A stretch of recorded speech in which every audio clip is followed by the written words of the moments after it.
ഒരിടവേളയ്ക്ക് ശേഷം സംസ്ഥാനത്ത് വീണ്ടും ശക്തമായ മഴ വരുന്നു. ഓഗസ്റ്റ് 26 മുതൽ സംസ്ഥാനത്തെ വിവിധ ജില്ലകളിൽ കേന്ദ്ര കാലാവസ്ഥാ വകുപ്പ് അലർട്ട് പ്രഖ്യാപിച്ചിരിക്കുകയാണ്. വരും ദിവസങ്ങളിൽ കേരളത്തിലെ വിവിധ ജില്ലകളിൽ യെല്ലോ അലർട്ട് പ്രഖ്യാപിച്ചിട്ടുണ്ട്. ഓഗസ്റ്റ് 25 വടക്കു പടിഞ്ഞാറൻ ബംഗാൾ ഉൾക്കടലിൽ ഒഡീഷ, പശ്ചിമ ബംഗാൾ തീരത്തിന് സമീപത്തായി പുതിയ ന്യൂനമർദ്ദം രൂപപ്പെടാൻ സാധ്യതയുണ്ടെന്നും കാലാവസ്ഥാ വകുപ്പ് അറിയിച്ചു. ഈ ദിവസങ്ങളിൽ മത്സ്യബന്ധനത്തിന് പോകാൻ പാടില്ലെന്നും അറിയിപ്പ് നൽകിയിട്ടുണ്ട്.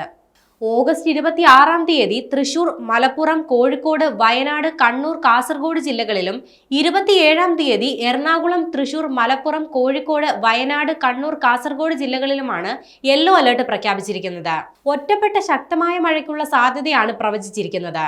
24 മണിക്കൂറിൽ 64.5 മില്ലിമീറ്റർ മുതൽ 115.5 മില്ലിമീറ്റർ വരെ മഴ ലഭിക്കുന്ന സാഹചര്യത്തെയാണ് ശക്തമായ മഴ എന്നതുകൊണ്ട് അർത്ഥമാക്കുന്നത്. കേരള, കർണാടക, ലക്ഷദ്വീപ് തീരങ്ങളിൽ മണിക്കൂറിൽ 40 മുതൽ 50 കിലോമീറ്റർ വരെയും ചില അവസരങ്ങളിൽ 60 കിലോമീറ്റർ വരെയും വേഗതയിൽ ശക്തമായ കാറ്റിനും മോശം കാലാവസ്ഥയ്ക്കും സാധ്യതയുണ്ട്. ഈ സാഹചര്യത്തിലാണ് മത്സ്യബന്ധനത്തിന് പോകുന്നതിന് വിലക്ക് ഏർപ്പെടുത്തിയിരിക്കുന്നത്.